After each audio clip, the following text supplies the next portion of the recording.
Gratis TV, bukan percuma tetapi gratis.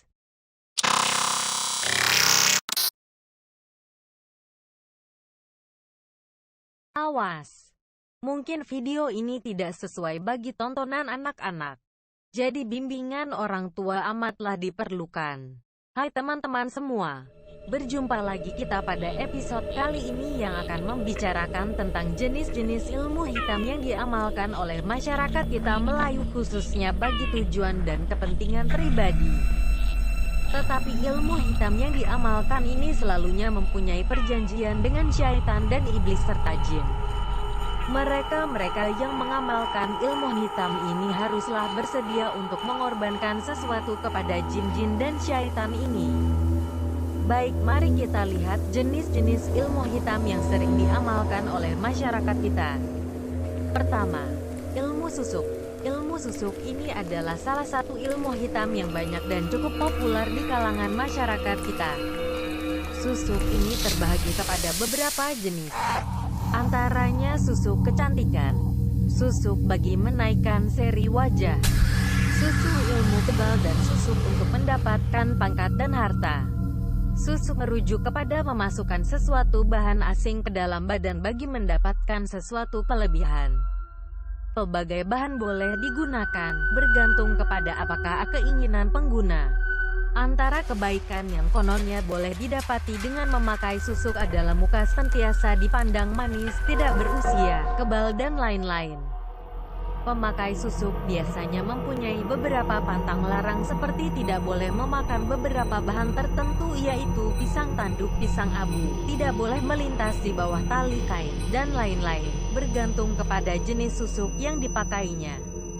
Susuk akan menjadi racun kepada si pemakainya jika segala pantang larangnya tidak dipatuhi. Nyata dan jelas sekali susuk ini adalah ilmu hitam yang berdamping dengan syaitan. Ilmu yang kedua pula adalah santau.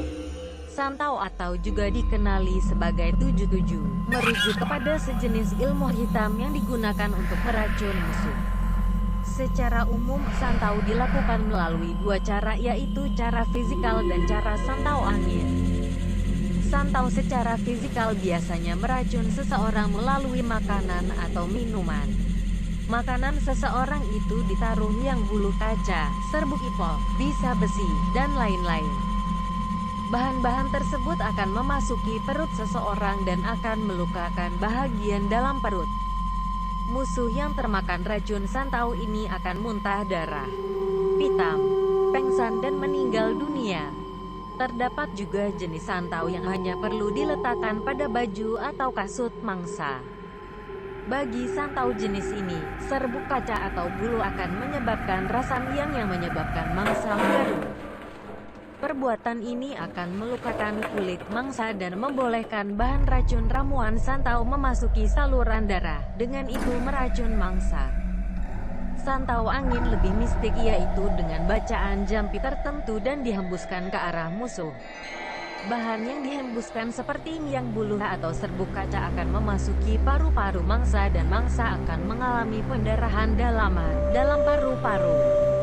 Menurut kepercayaan juga, pengamal ilmu santau sukar atau tidak boleh mendapat zuriat disebabkan bisa santau yang diamalkan oleh mereka mampu membunuh zuriat yang dikandung oleh istri mereka. Seterusnya adalah minyak dagu. Minyak dagu adalah sejenis minyak sihir yang diperbuat dari dagu seseorang yang telah mati. Bahagian yang digunakan adalah dagu. Justru kenapa ia dipanggil minyak dagu? Bukan senang untuk dapat minyak ini. Katanya, untuk mendapatkannya, seseorang itu mesti mengorek kubur pada pukul 12 malam. Kemudian, dia akan membuka kain kapan hanya menggunakan gigi. Selepas itu, ambil lilin dan baca mantranya. Lilin itu akan disalai di dagu dan menghasilkan minyak lemak. Minyak lemak itulah yang ditadah ke dalam botol untuk jadi minyak dagu. Minyak dagu yang diambil dari anak darah sulung yang telah mati boleh digunakan untuk mengsihir perempuan untuk jatuh cinta. Perempuan juga boleh sihir kepada lelaki yang dia suka. Minyak ini dikatakan boleh menunduk seseorang yang terkena. Minyak dagu sebenarnya bukan hanya kepada dagu orang perempuan mati beranak sulung sahaja. Ada yang menggunakan mayat orang mati dibunuh untuk membuat minyak dagu. Bermakna, mereka tidak mengharapkan mayat perempuan sahaja. Ada beberapa jenis minyak dagu. Puasanya ikut pada yang mati.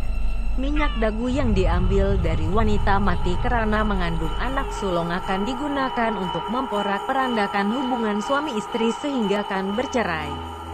Mengikut pakar, minyak ini banyak digunakan di pantai timur. Minyak dagu yang diambil dari pembunuh. Selalunya minyak dagu ini digunakan untuk mengelumpuhkan atau menghancurkan sesuatu perniagaan, selalunya saingan peniaga. Ia agak kejam tapi kekuatan minyak itu bergantung kepada ganas ketidakpenjenayah itu semasa hidup. Menggunakan minyak dagu ini adalah syirik dan terlarang mengikut agama Islam. Apabila kita dapat tahu ahli keluarga kita terkena sihir, carilah ustaz. Gunalah keadaan Islam. Insya Allah pasti dapat halau jin itu. Difahamkan, jika kaedah rawatan tidak tepat, ia boleh menyebabkan pesakit menjadi gila.